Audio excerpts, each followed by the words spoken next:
Hey, my name is Amber Avila. I am a binge eating and overeating coach, and I am here to give you my top 10 tips to stop binge eating in under 10 minutes.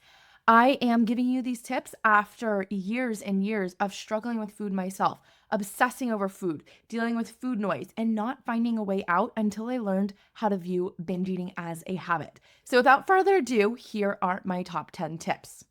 1, stop obsessing over the actions you are taking and start looking at your thoughts. This is the most common mistake I see all the time, which is where people just keep trying to do more. 1, this is exhausting, but 2, it doesn't work. You need to look under the hood at what thoughts are driving your actions and feelings around food because this is what will give you permanent results. So I want you to start journaling. What do I think about food? What are some of the common thoughts that I have each day? This will give you so much more awareness than just slapping a quick tip over it. You need to know, even though you have the tips, why are you not doing them? Which leads me into number 2. Just because you are having thoughts around food does not mean they are true. This concept absolutely changed my life in so many different areas because I learned that just because my brain told me I want to binge right now, or you should eat a lot of food, that does not mean I actually want to binge or I actually want to eat a lot of food. And I knew that because every single time after a binge, I would regret it.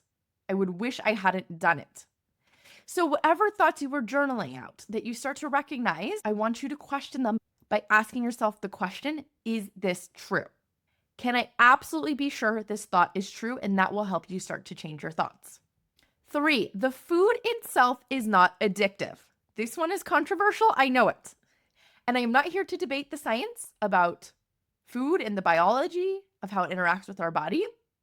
But if food itself were addictive, everyone in the world would be overweight. Everyone in the world would never stop at just one. And that is not true.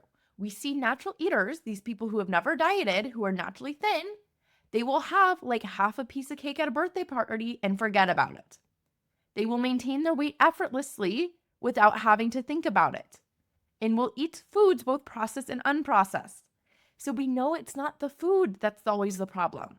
Yes, food can be a factor and we want to eat majority whole foods, but it's 100% possible to eat things in moderation because I have learned to train my brain to do that, and you can too. 4, feeling deeper is the key to stop escaping your emotions. Yes, there are a million gazillion techniques out there that can help you feel better. And I teach you some of those in my Confident Eater program. But until you learn that emotions are not a problem and you are safe to feel them, you will not ever fully be free. Emotions are just sensations. Emotions are just energy in motion. They are just vibrations in our body. And when you can realize you can handle any vibration in your body and you will not die, you will be okay, then you won't even need to try to make yourself feel better with food or another technique. You can just allow yourself to feel shitty some days and move on without overeating. 5, food can only solve hunger. If hunger is not the problem, food is not the solution.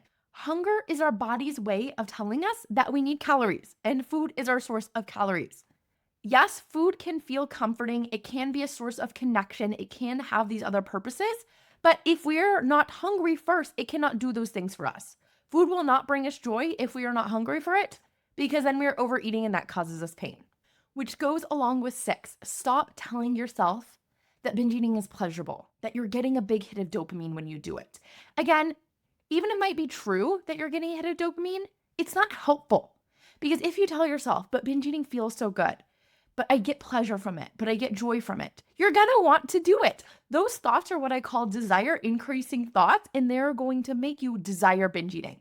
You need to tell yourself the truth about binge eating, which is that it's not pleasurable. I don't care if it's pleasurable for 10 seconds. After that, it is immediately painful. And you're not even enjoying the food. You're not tasting the food.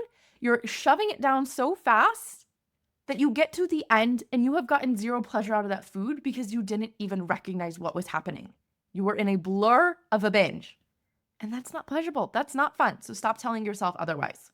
7, you are not giving up anything when you stop binge eating. This goes along with the last ones where sometimes people will tell me, but I don't want to give up this as a coping mechanism. And maybe I could even make 7 as binge eating is not helping you cope with anything. Binge eating always and only makes everything in your life worse. So when you give up binge eating, the only thing you are giving up is pain. You are not giving up pleasure, because I promise you, I experience infinite more times more pleasure with food now than I did when I was binge eating. Because I've gotten rid of the guilt. I've gotten rid of the shame. I'm eating foods in moderation that feel good to my body. So the only thing that you were giving up when you stop binge eating is the harm that it's causing you in your life. I truly believe that binge eating is not giving anything you want to keep, and it is much more of a self-harm behavior than you imagine. 8, make your meals bigger to stop snacking. If you find yourself every afternoon raiding your pantry or every evening raiding your pantry, I first want you to try increasing your meal size. I know this can feel scary at first because it feels like you're eating more. I used to have these small little meals, and I told myself all my meals have to be under 450 calories. Just so like a random number. But the truth is, I would do that and I would be so hungry throughout the day in between my meals and after my meals that I would just end up snacking on much more processed food that I didn't want to be eating, and my overall calories for the day would be much higher. So make sure all of your meals have protein, fat, and fiber at each one so you can properly fuel your body and you stop getting these strong biological cravings to eat. 9. Now, if you hate me for saying this, I promise you it is true, but it takes some time to believe. And that is feeling confident in your body actually has nothing to do with your body size. We have all probably had an experience before where you have gotten down to a lower body weight and you still have been not happy with your body. That is because you didn't do the work to change your thoughts, or you still thought I could lose another 5 pounds. I'd look better if I toned up a bit more. You will never feel the confidence you want to feel about yourself until you start doing the work to think confidently, to start believing I am beautiful and worthy of love just the way I am. You don't have to love every single part of your body in every way, but you do have to accept it. Because if you do not, you are going to make your journey to stop binge eating and loving yourself a million times harder. And we see all the times celebrities, people at this ideal body size that do not love their bodies because they are not thinking confident thoughts. In the final tip 10, I would give someone if they told me they were binge eating is to work with someone who actually specializes in binge eating. I have had people who have come to me after spending tens of thousands of dollars and wasting 10, 20, 30 years of their life in therapy and other coaching programs that don't specialize in binge eating, in nutritionists, in personal trainers, all these other people who don't actually address the root cause of their binge eating, who don't actually use the latest psychology and neuroscience to change, and they are still stuck when they come to me. And I've had clients who in 2 months or less completely stop their binge eating because we are addressing their unconscious brain and binge eating as a habit for the first time in their life. I promise you, you are not alone in the struggle. I have been there and I can help you as I've helped hundreds of other people. You don't have to stay stuck anymore. I'd love to help you out of this, and your first step to start in my Confident Eater program is by booking a free call with me. And if you have a friend or someone you know who is also struggling with food, there's no shame in it, and share this episode with them so that they can be helped as well and get these tips. And if you'd like to start with some of my free resources, I'm going to add in the show notes my guided urge audio, which is a quick and easy audio that you can pop in your ears that I'm going to walk you through what to do when you get an urge to binge and how to handle it. I also have my own podcast, Become a Confident Eater, that you can listen to anywhere you get your podcasts, as well as my social media in the show notes.